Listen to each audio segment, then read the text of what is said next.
You know, teaching online is not easy, but it's the management of your class that makes all the difference of whether it runs smoothly or not, whether you have success or maybe not so much success. So in this program, we're going to talk about that very topic, managing an online class, brought to you here from Indiana University.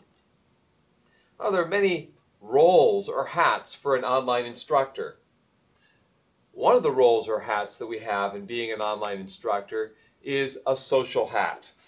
You have to make sure your students feel it's okay to joke, for instance, and to get them into some icebreakers and discussions. We have our technical kind of a hat and managerial kinds of hats that we wear. You know, our manager oversees the class, and we might have a technical hat that also is involved in terms of passwords and whether the computer's functioning properly. We also are going to have some kind of a pedagogical hats that we wear online, and making sure that students engage and debate and are in role play and all sorts of things. But there are many hats that we wear online, many more than we have in face-to-face environments. We also have time management issues. There are so many factors to consider that you don't want to have everything rushed up against a deadline. You want to plan things out within the class and have your timing of feedbacks for your students, have your announcements for your students so that they know what's coming due. Get your books and ordered ahead of time and make them available for your students, as well as the web resources. Any sign-up sheets, any sign-ups to be moderators for different weeks, or discussion leaders or teams. Get those all ready ahead of time and have them available, those logistics, and lay out that first week of information. I often tell my students the first week of an online class is the hardest, and the last week of a face-to-face class is the hardest. So it just switches things a bit. At the end of a face-to-face class, you got all these exams and all sorts of things to keep track of and turn in. In an online class, there's all sorts of planning components. There's rosters and agenda and syllabi and announcements and emails to collect and all sorts of things that you do online. But there are efficiencies as well.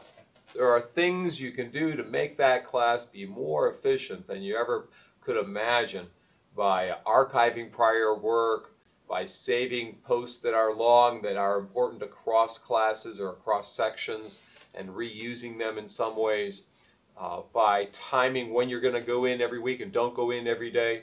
Announcements and reminders are also important to keep people on track. Once a week, reporting to your students what you're expecting them to do will get them refocused. Reading what's possible in online and how to manage. Read Faculty Focus. Read EDUCAUSE and all their wonderful reports, and EDUCAUSE Quarterly and EDUCAUSE Review and their journals. Read from different universities like the University of Maryland, Wisconsin, Penn State, and Idaho, specialize in online environments. Delegate to a grad assistant or maybe a student who comes back from a previous semester. Delegate down to him or her to help you organize and give feedback within the classroom structure, or to find new resources. Find your support services on your campus or in your institution or organization and find out what they can provide to help you teach. Coordinate your rosters a bit. Make them available for your students so they know who's in the class. Make a distribution list of names and emails available. Have a job aid or help system for uploading and downloading files and anything else that students might need to use. Update your resources as the semester progresses. When you read something in the New York Times that's important, or in a journal or magazine, the Chronicle of Higher Education, embed that in your class somewhere. Update your resources with new reports from the federal government or from other countries around the world. Have your grading strategies explicit where possible so the students know what your expectations are. You might use some grading strategies that are a little different than face-to-face classes, where you might involve more peer evaluation or other kinds of things. And don't grade every day. We'll get back to that in the section on grading in a later program. Think about the challenges that you're going to have in managing the class. In Indiana, where I teach, we have a challenge often in rural southern Indiana of access to the internet. So I tell students to use the library resources that exist, use the school resources that exist. So They can determine if they have adequate access to technology in their homes, whether they're in Maine, whether they're in Japan, Korea, or Africa. Find out if they have that by having an assignment due early within the first 3 weeks. They can test their passwords. And then create a schedule and stick to it. Have a plan that students know you're going to be going by. Have a schedule that they know you're going to be going by a particular schedule. Organize when you're going in, maybe Mondays, Wednesdays, and Saturdays. Cut and paste in content that you might reuse later on. You might find some really unique resources online one semester and reuse them another semester. You might give specific feedback to one student and have the same question come up another semester or later on in the same semester. You can cut and paste and reuse it. When you're managing your class, use a conversational tone. Use their first names where possible. Be personable where possible so students feel as though there's an instructor who cares. Share stuff that you find. Share the resources that you find, both with your students as well as with colleagues who might be teaching the same class, and you might benefit from things that they share. If students seem to be off task or having troubles, maybe you have office hours of some kind. Maybe you share with them times in which you might be available online for them to directly contact you, maybe even give them your phone number. But when questions arise, be there for your students. You also might bring in guests for your class. Experts might come in for chats. Weekly webinars you might have, and you might archive these for your students. You might have a roster distribution list that's made available for everyone, so everyone can maybe see a picture with the person's name. Maybe have people post a picture in a profile.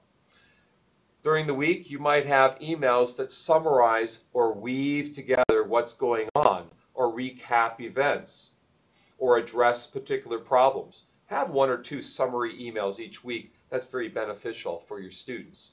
And use, full communication where everyone reads that email as opposed to directed to one student if it is applicable to everyone. And if that's the case, ask permission of a student who's asked the question if you can respond to the whole class. That will create some economies of scale. Coordinate your tasks within the class.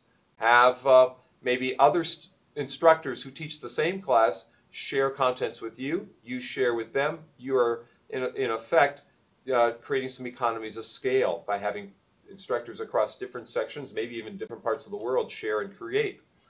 Again, have one assignment due early so you get in the swing of things. Students know what to expect and they get feedback from you. They understand where you're coming from in your grading system, so they're not kind of just wandering around wondering what's happening.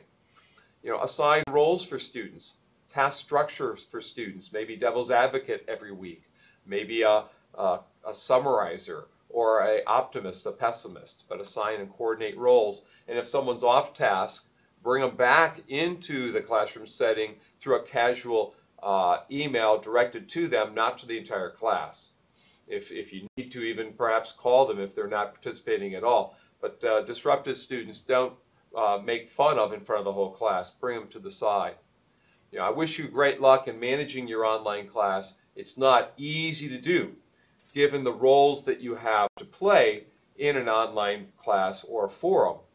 Managing a class is one of the most difficult things that you have to do. You have to wear that social hat sometimes, getting people engaged. You have to wear that pedagogical hat to get, people excited, challenged, and so forth. Managing so that students are on task, not floundering around within the class. You have to create a timeline and you stick to it. You model what you're expecting of your students to do. And then you, in fact, provide that kind of overarching framework so procrastinating students that you might have in the class find that they're not going to succeed if they do, in fact, procrastinate. So being that person that's part concierge, that might be part orchestra conductor, that might be part police person. There are many roles that we play online, and they all go together, which makes it difficult, but at the same time, anything that's difficult also is sort of fun and challenging and unique. You have an opportunity to be a little different in an online class than you would in a normal class face-to-face. Good luck to you. Wishing you well here from Bloomington, Indiana.